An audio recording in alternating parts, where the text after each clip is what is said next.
such a lovely place, such a lovely face. Plenty of room at the Hotel California. Any time of year, you can find it here. Her mind is Tiffany twisted. She got the Mercedes Benz. She got a lot of pretty, pretty boys she calls friends. How they dance in the courtyard, sweet summer sweat.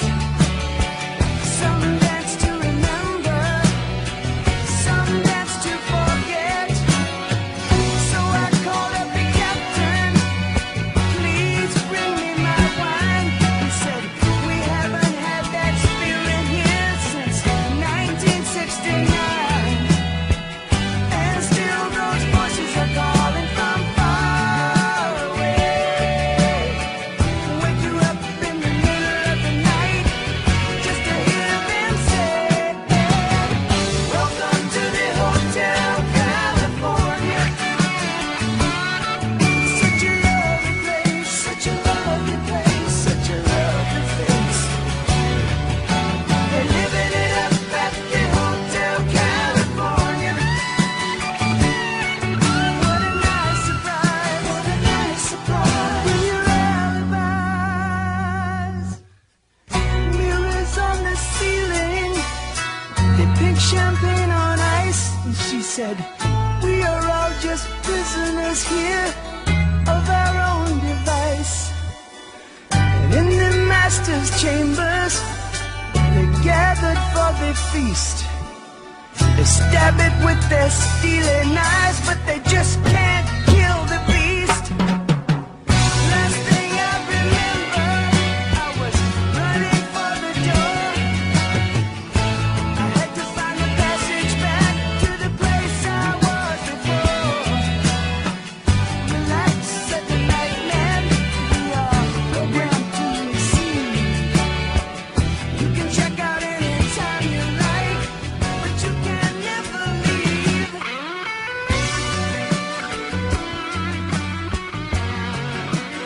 Hotel California by Eagles. Fantastic track. As I said earlier, Matt, you were instrumental in bringing Fergus to Celtic. How did you find the man and how did you get on with him? The first time I met Fergus, he agreed to do an interview in an office in Carlton Place in Glasgow. For the once a time, always a time. And for us it was a great scoop because I'd never met the guy, didn't know anything about him, had only known what we had heard and read in papers and in TV and radio, etc. Very direct guy, Fergus, a man in a mission, to be honest with you. Had no time for small talk. He was never going to win a personality contest in the world, and he never saw that as his remit, because his remit was to restructure what was Celtic and wreckage, to be honest with you. So by saying all that, he had a likeable side to him. Although you would never have you'd never see a laughing and joking Fergus, but he could also be extremely funny as well, but only when the business was out the way and he was sort of in relaxing mode. But you never really saw him in relaxing mode very much. But there was one particular dinner round about November 1993. He had been over and they had made an offer. To be honest with you, this is an incredible amount of money, but he made an offer around about 17.5 million in November, although he paid 6.5 million for it in the following March.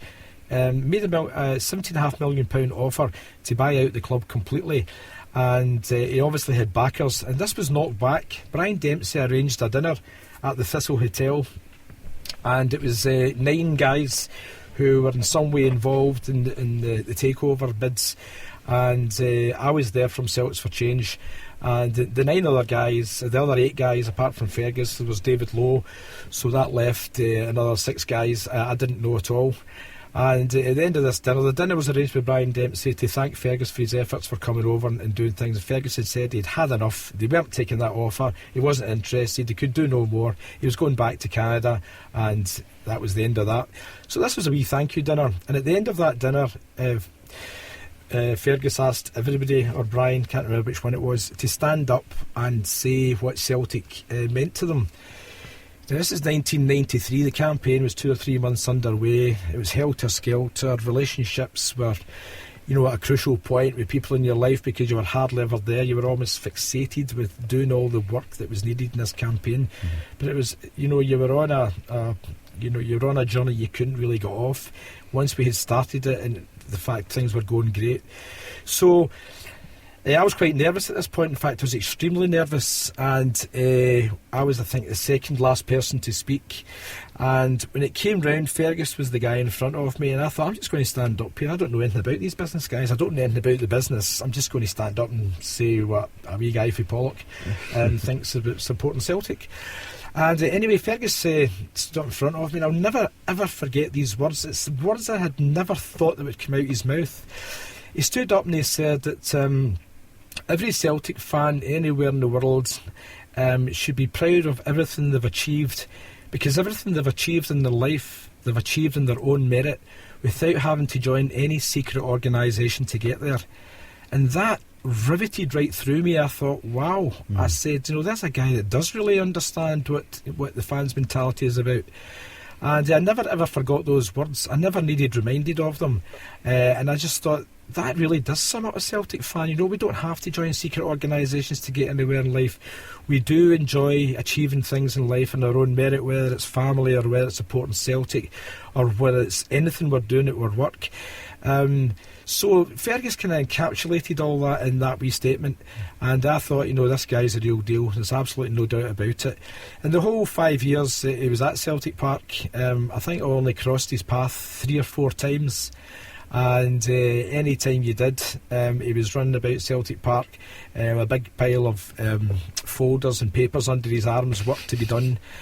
And there was one night I had been in the building quite late, and he was leaving at the same time.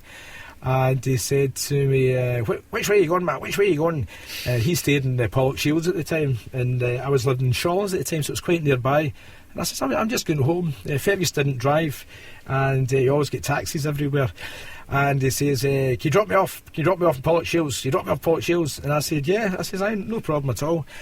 So I drove down London Road right through Bridgeton Cross, and just before he came out of the car, I've got pizza boxes and old burgers lying in the front seat, newspaper sweetie wrappers for the kids being out in the car, and it was like, I need a quick 30 seconds in here before he dives into the car. So he jumped in and he sort of looked around and went, nice car. And we drove down London Road, and he went through Bridgeton Cross, and he said to me, what's happening here? What's happening here? We're going through Bridgeton Cross. We're going through Bridgeton Cross. And I says, yeah, no. I says, this is the way I go. He says, well, my driver doesn't normally take me this way. We don't usually go this way. And I thought, I was quite nervous because he said that to me. I was still overawed by him. And I sort of blurted something out without plan. I said, well, I'm giving you a run up the road, and if you want to run up the road, this is the way I'm going. And so the next minute we're at the Carlton, and we're going through the Gorbals, to cut down onto Salt Market and up Broomalaw and over to Pollock Shields that way. So never really met Fergus much, but he had a really dry sense of humour and could crack a funny, but a very driven man as far as he knew what he wanted. And in my opinion, when he was booed at Celtic Park, that was one of the worst moments as being a Celtic fan, because basically I felt people weren't understanding what the guy was achieving at Celtic, and were being led along by some of the media stuff. The Daily Record had him as comparable to Saddam Hussein at the time, which one, I can't remember the exact phrase, but which one's the tyrant. And, all of that kind of thing was very media driven. And the reason that Fergus was unpopular with the media, because unlike other clubs, and a club that's just went asunder last year there, and struggling to make any kind of impression, Fergus never gave them tidbits. He never gave them wee stories. He never said to a journalist, here, I'll give you this one so that your tabloid will get it before the other one. And that's how tabloids work. They work on favours.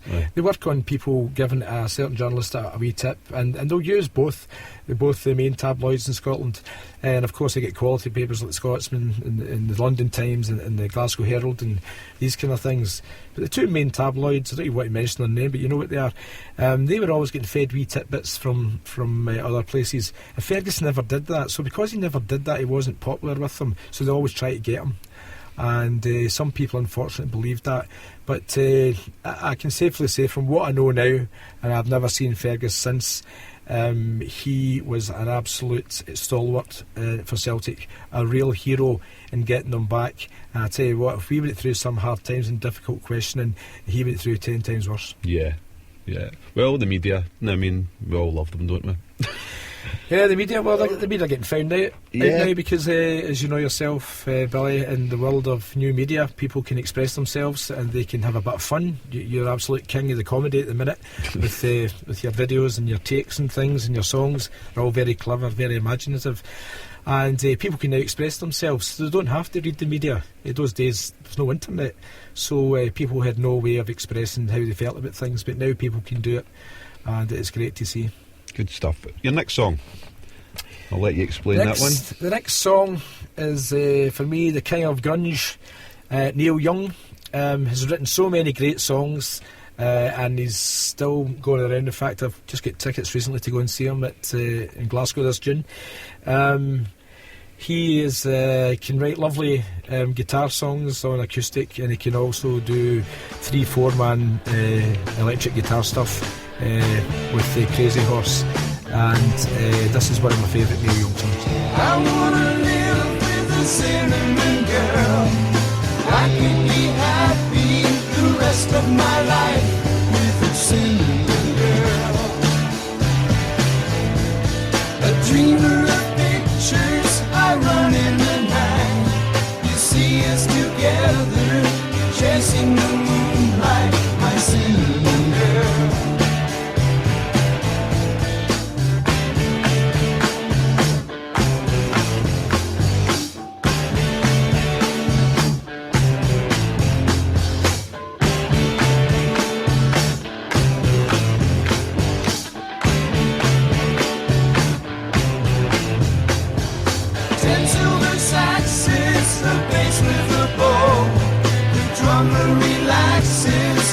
Between shows for this cinnamon girl. A dreamer of pictures, I run in the night. You see us together, chasing the moonlight, my cinnamon girl.